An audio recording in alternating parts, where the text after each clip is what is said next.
ಧಾರವಾಡ ಜಿಲ್ಲೆಯ ನವಲಗುಂದ ತಾಲೂಕಿನ ಹನಸಿ ಗ್ರಾಮದಲ್ಲಿ ಕಷ್ಟಪಟ್ಟು ಬೆಳೆದ ರೈತನ ಬೆಳೆಗಳಿಗೆ ರಾತ್ರೋರಾತ್ರಿ ದುಷ್ಕರ್ಮಿಗಳು ಬೆಂಕಿ ಹಾಕಿ ವಿಕೃತಿ ಮೆರೆದ ಘಟನೆ ಬೆಳಕಿಗೆ ಬಂದಿದೆ. ಚೆನ್ನಪ್ಪ ಹುಡ್ಕೇರಿ ಎಂಬುವರಿಗೆ ಸೇರಿದ ಬೆಳೆ ಬೆಂಕಿಗಾಹುತಿಯಾಗಿದೆ ಎಂದು ವರದಿಯಾಗಿದೆ. ಇವರು ಮೆಕ್ಕೆಜೋಳ ರಾಶಿ ಮಾಡುವ ಉದ್ದೇಶದಿಂದ ಹೊಲದಲ್ಲಿಯೇ 5 ಎಕರೆ 12 ಗುಂಟೆಯಲ್ಲಿ ಬೆಳೆದಿದ್ದ ಮೆಕ್ಕೆಜೋಳ ತೆನೆಗಳನ್ನು ಬಿಟ್ಟಿದ್ರು. ರಾತ್ರೋರಾತ್ರಿ ಕಷ್ಟಪಟ್ಟು ಬೆಳೆದ ರೈತನ ಹೊಲಕ್ಕೆ ದುಷ್ಕರ್ಮಿಗಳು ಬೆಂಕಿ ಹಾಕಿದ್ದಾರೆ. ತೆನೆಗೆ ಬೆಂಕಿ ಬಿದ್ದ ವಿಷಯ ತಿಳಿದು ಹೊಲದಲ್ಲೇ ರೈತರ ಕಣ್ಣೀರು ಹಾಕಿದ್ದಾರೆ. ಜಿಲ್ಲಾ ಉಸ್ತುವಾರಿ ಸಚಿವ ಸಂತೋಷ್ ಲಾಡ್ ಭೇಟಿ ನೀಡಿ ನ್ಯಾಯ ಕೊಡಿಸುವಂತೆ ಒತ್ತಾಯಿಸಿದ್ದು ಅಲ್ಲದೆ ಸರ್ಕಾರ ಹಾಗೂ ಜಿಲ್ಲಾಡಳಿತ ನಮಗೆ ಪರಿಹಾರ ನೀಡಬೇಕು ಅಂತ ಆಗ್ರಹಿಸಿದ್ದಾರೆ. ಈ ಕುರಿತು ನವಲಗುಂದ ಪೊಲೀಸ್ ಠಾಣೆಯಲ್ಲಿ ಪ್ರಕರಣ ದಾಖಲಾಗಿದೆ.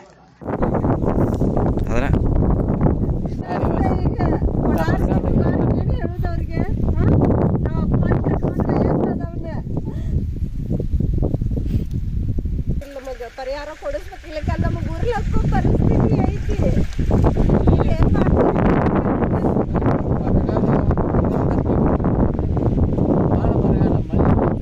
ಏನು ಏನೇನೋ ಅವ್ರ ಕೂಲಿ ಕಾರ್ಮಿಕ ಮಾಡ್ಕೊಂತ ನೀರಿನಲ್ಲಿ ಮಾಡ್ತಾರೆ, ಬೇರೊಬ್ಬರ ಹೊರಗೆ ಹೋಗ್ಕೊಂತ ಒಟ್ಟಿಗೆ ಹಾಕಿದ್ರೆ ಯಾಕೆ ಕಿಡಿಗೇಡಿಗಳು ಬಂದು ಹಚ್ಚಾರೋ ಅದಕ್ಕೆ ಗೊತ್ತಿಲ್ಲ. ಅದಕ್ಕೆ ಸೂಕ್ತ ಸರ್ಕಾರದ ಸೂಕ್ತವಾದ ಪರಿಹಾರ ಕೊಡಿಸ್ಬೇಕಂತ ನಮ್ಮಲ್ಲಿ ವಿನಂತಿ ಮಾಡ್ತೀವಿ.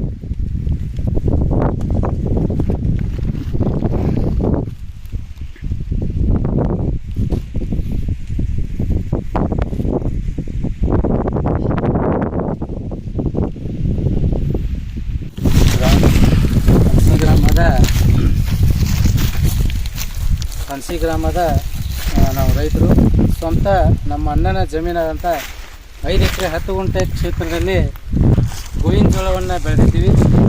ಆ ಗೋವಿನ ಜೋಳ ಕಟಾವು ಮಾಡಿಸಿ ಒಂದು 8 ಗಾಡಿ ತೆನೆಯನ್ನು ಕುಟ್ರಿ ಹಾಕಿದ್ದೀವಿ. ತಾರೀಖು 13/12/2023 ರಾತ್ರಿ ಯಾರೋ ಕಿಡಿಗೇಡಿಗಳು ಬಂದ ಅದಕ್ಕೆ ಬೆಂಕಿ ಹಚ್ಚಾರ. ನಾವು ಭಾಳ ಬಡತನ ಪ್ರಸಂತ ಭಾಳ ಹಿಂದುಳಿದಂಥ ಒಂದು ಮನೆತನ ಅದು. ಅವ್ರಿಗೆ ಯೋಗ್ಯವಾದಂಥ ಸರ್ಕಾರದಂಥ ಯೋಗ್ಯವಾದಂಥ ಪರಿಹಾರವನ್ನು ಕೊಡಿಸ್ಬೇಕು. ಯಾರು ಮಾಡ್ಯಾರ ಏನಿಲ್ಲ ಅನ್ನೋದು ಸ್ವಲ್ಪ ಕಂಡು ಹಿಡಿಬೇಕಂತ ತಮ್ಮಲ್ಲಿ ಕಳಕಳಿ